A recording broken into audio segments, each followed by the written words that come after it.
Okay, today we're talking about what appliances should you buy. Quick disclaimer, this is not a paid promotion for any brand. When it comes to washers and dryers, I recommend top-load washers. They seem to have less problems compared to front-load washers. Stay away from touchscreens, smart, Bluetooth, Wi-Fi enabled washers and dryers. Again, simpler technology is better. The fewer buttons, the fewer knobs, the better. Be sure you have the vent, electrical, and/or gas supply that the appliance needs that you are thinking about buying. And make sure the appliances will fit the space you want to put them in. Some brands I can recommend that are good in my experience over the years: Speed Queen, GE, and Kenmore. Again, not a paid promotion for any make, model, or brand. And be sure you size the appliances you buy for the size of your family or the volume of laundry you're going to be washing in your facility. Dishwashers, again, no touchscreens, smart, Bluetooth, or Wi-Fi enabled. The more complexity, the more electronics, the more prone to failure, the more expensive they are to repair or replace. Simpler is better.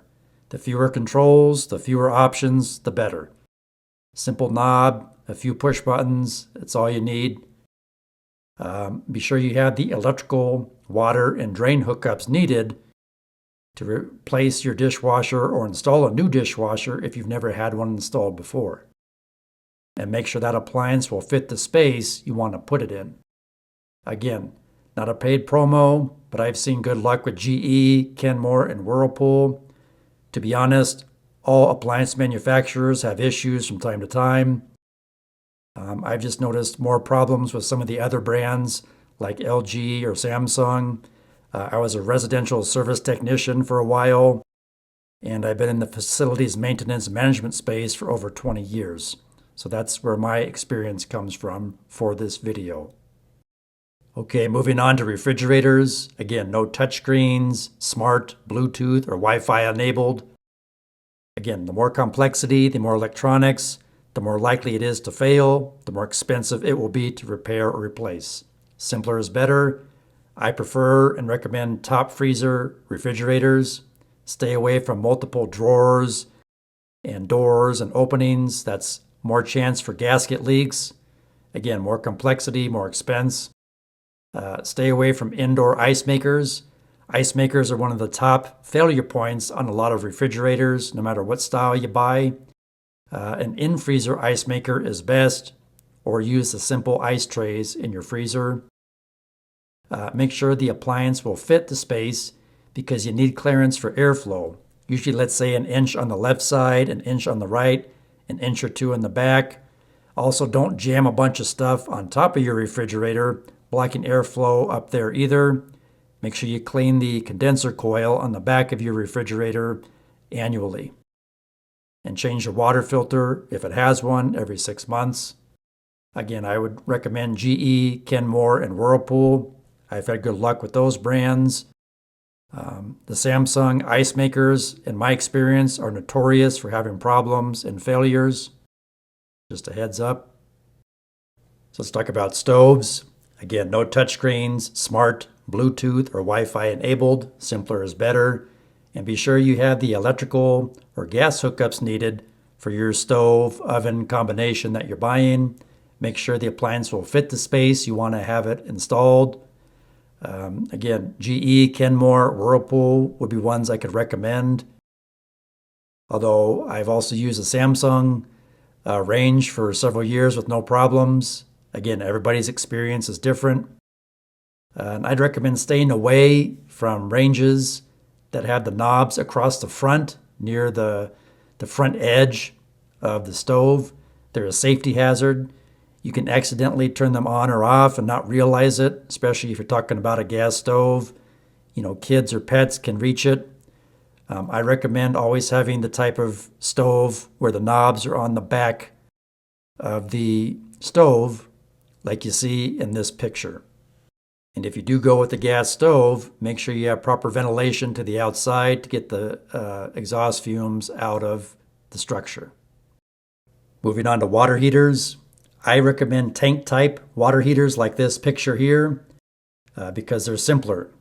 They have less components, less complexity compared to a tankless type water heater or a heat pump water heater or a high efficiency tank type water heater.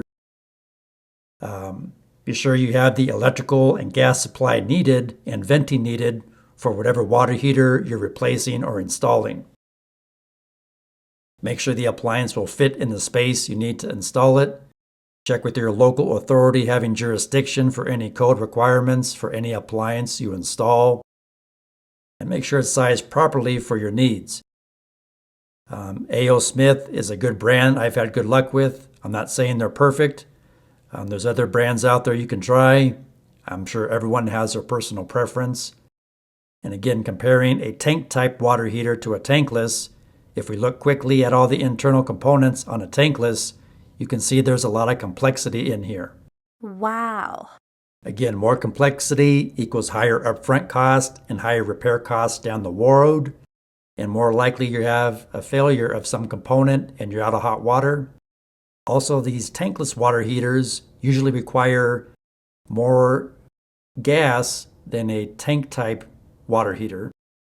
So you may have to upsize part of your gas piping in your home or business to accommodate a tankless water heater. So even if you get a rebate for installing a tankless water heater, I still caution you because, again, down the road, after that warranty expires, it's going to be expensive to repair or replace that unit. And the other issue is tankless water heaters really have to be flushed annually, consistently. If you don't do that, you're going to have problems with the unit.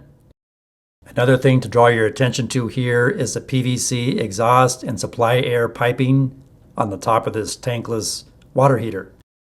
So if you install one of these to replace an old tank type water heater, you're probably going to have to make new penetrations in the side of your building or in the roof to accommodate the new PVC plastic vent piping and fresh air intake piping for these tankless type water heaters. So just keep that in mind as well.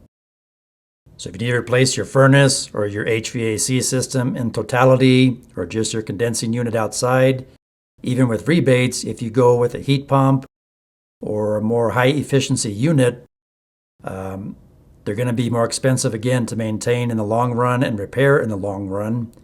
And if you don't have rebates, they'll be more expensive for your initial upfront cost. Again, the high efficiency furnace uses more components.